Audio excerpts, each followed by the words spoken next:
नरसिंहपुर में बारिश का कहर थमने का नाम नहीं ले रहा है। लगातार हो रही बारिश के चलते जगह जगह पानी भर गया और कई गांव का शहरों से संपर्क टूट गया। वहीं बारिश के चलते पांडाझेर नदी में ओवरफ्लो हो चुका है। जल भराव के चलते लोग अपने अपने घरों में फंस गए। जिले में कई जगह रेस्क्यू कर लोगों को सुरक्षित स्थानों पर पहुंचाया जा रहा है, जिसमें करीब 120 लोगों का रेस्क्यू कर बाढ़ के बीच से निकाला गया। वहीं राहत के लिए प्रशासन की तरफ से इंतजाम किए गए हैं। मध्य प्रदेश में बारिश का अलर्ट है, उसके चलते नरसिंहपुर में भी कल रात से जोरदार बारिश हो रही है। इसके साइड इफ़ेक्ट भी देखे जा रहे हैं। कई जगह संपर्क जो है गांव का शहरों से कटा हुआ है, तो कई जगह मूंग के लिए लंबी लंबी लाइनें लगी हैं। किसान भी परेशान नज़र आ रहे हैं। तो कुछ हालात ऐसे भी रहे हैं कि कुछ डैम भी खबर आई है। रिछई डैम को लेकर भी कई तरह की अफवाहें उड़ी हैं कि डैम टूट गया है और उसके चलते पांडाझीर नदी में जल स्तर बढ़ा है। गांव के हालात ख़राब हैं, रेस्क्यू किया जा रहा है। हमारे साथ नरसिंहपुर कलेक्टर शीतला पटले जी, हमसे जानना चाहेंगे कि क्या पूरी अभी तक बारिश को लेकर क्या कितने परसेंटेज बारिश हुई है, कितना एमएम पानी गिरा हुआ है और क्या इसमें रेस्क्यू कितना किया गया है, क्या दिक्कत है? सुबह से विशेषकर हमारे करेली और तेंदुखेड़ा तहसील के गांव में अधिक बारिश हुई है, तो उसके चलते हमारा जो रिछई डैम है और पांडाझीर नदी है उसके आसपास जलभराव की स्थिति विशेषकर उत्पन्न हुई है। आज दिनांक पे हमारे ज़िले में लगभग 8 सेंटीमीटर बारिश हुई है और ओवरऑल 82 सेंटीमीटर बारिश हो चुकी है, जो कि पिछले वर्ष इसी समय पे लगभग 51 सेंटीमीटर के अराउंड हुआ करती थी। तो ये डेफिनेटली ट्रू है कि बारिश अधिक है, लेकिन आज जो विशेषकर मॉर्निंग में एक तरीके से था कि रिछई का हमारा डैम टूटा है। डैम डेफिनेटली नहीं टूटा है और डैम में ओवरफ्लो काफ़ी हो रहा था क्योंकि जलभराव की वहाँ पे स्थिति थी और उसकी वजह से खेरई, खमरिया, हमारा रिछई खुद, नांदिया, इस तरीके के कुछ गांव हैं जिन पे हमारा प्रभाव पड़ा था। पानी अधिक था, गांव कट ऑफ हो रखे थे। देवरी भी हमारा कट ऑफ हो रखा था और करीब 25 फैमिली हमारी खमरिया में और 25 ही फैमिली हमारी लगभग खिरिया में ऐसी थी जो स्ट्रैंडेड थी। तो इन 25 फैमिली में से लगभग 67 मेंबर्स को रेस्क्यू करके अब रिछई ला लिया गया है।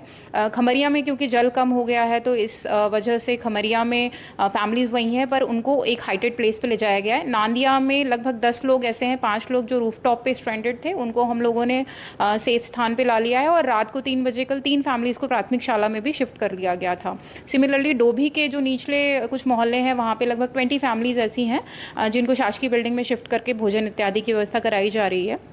बिलहरा भी हमारा एक ऐसा सेंटर रहा है जिसमें दोनों तरफ से नाले भर आए थे, तो उसकी वजह से लगभग 150 किसान हमारे ऐसे थे जो मूंग सेल करने आए थे, लेकिन दोनों तरफ से नाला भरने की वजह से वहाँ पे स्ट्रैंडेड हो गए थे, तो उनको भी भोजन प्रोवाइड किया गया। और जो वेयर हाउस है उसी के 2 कमरे खुलवा के वहाँ पे उन लोगों को सुरक्षित रखा गया है और इन सभी गाँव में हम लोग पोर्टेबल वाटर इत्यादि भी लगातार पहुँचा रहे हैं ताकि खाने पीने इत्यादि किसी भी चीज़ की समस्या लोगों को ना रहे। जिस तरह से नरसिंहपुर का गोटे गांव से संपर्क कटा हुआ है, तो कुछ खबरें और है कई गांवों के संपर्क कटे हुए हैं, तो हाँ, नरसिंहपुर और गोटेगांव के बीच में डेफिनेटली वाटर ओवरफ्लो की वजह से एक संपर्क टूट गया है, लेकिन वहाँ पे भी हमारी टीम लगातार मॉनिटरिंग कर रही है। अन्य क्षेत्र भी ऐसे हैं जहाँ पे कुछ जलभराव की स्थिति है, तो हमारे स्टैंडर्ड इंस्ट्रक्शंस हैं कि जहाँ भी ओवरफ्लो की स्थिति निर्मित होती है वहाँ रोड पे मॉनिटरिंग लगातार बनी रहे। हम बरगी डैम के गेट खुले हुए हैं, तो नर्मदा के स्तर को लेकर भी कोई चिंता है थोड़ी सी?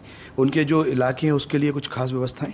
और डेफिनेटली जब भी बरगी के गेट खुले रहते हैं और अधिक गेट खुलने वाले होते हैं, लगभग 1 दिवस पहले, कभी कभी 2 दिन पहले हम लोगों को इंस्ट्रक्शंस मिल जाते हैं, तो हमारी टीम उसमें वेल वर्स्ड है और वो लगातार लोगों को ढूंढी पीट के अन्य माध्यम से सूचना देती है कि गेट खुले हैं, जल स्तर बढ़ने की संभावना है, तो नदी के करीब न जाएं। साथ ही साथ आज बरमान मैंने स्वयं ने भी देखा है, तो नावों के माध्यम से हम लोगों ने जहाँ शॉप्स होती हैं उनको कट ऑफ किया हुआ है ताकि लोग पानी की तरफ ना बढ़े। तो हमारी टीम ओवरऑल बरमान एरिया में कॉन्टिन्यूसली सजग है। जब भी पानी बढ़ेगा हम लोगों को सूचना देंगे कि इसकी संभावना है। मूंग केंद्रों पे बड़ी लंबी लाइनें दिख रहे हैं, कल रात से पानी गिर रहा है, तिरपालें ढके हुए किसान परेशान नजर आ रहे हैं। मूंग के हमारे सेंटर्स पे जो है वो कतारें हैं, ट्रैफिक है, लेकिन हम लोग अपनी तरफ से पूरी कोशिश कर रहे हैं कि किसानों को किसी प्रकार की बिकॉज ऑफ बारिश परेशानी ना हो, हम उनको शेड में व्यवस्था दे पाएँ। भोपाल से भी जो टीम आई है वो किसानों की सहूलियत का भी ध्यान रख रही है, एज वेल एज FAQ पे हमको जो खरीदी करनी होती है तो उसका भी ध्यान रख रही है कि हमारी खरीदी FAQ नॉर्म्स के अकॉर्डिंग ही हो। जहाँ जहाँ हमें दिक्कत आती है और ज़िला स्तर पर उनकी सोल्यूशन निकालना हमारे लिए संभव होता है, हम वहाँ पर डेफिनेटली करते हैं।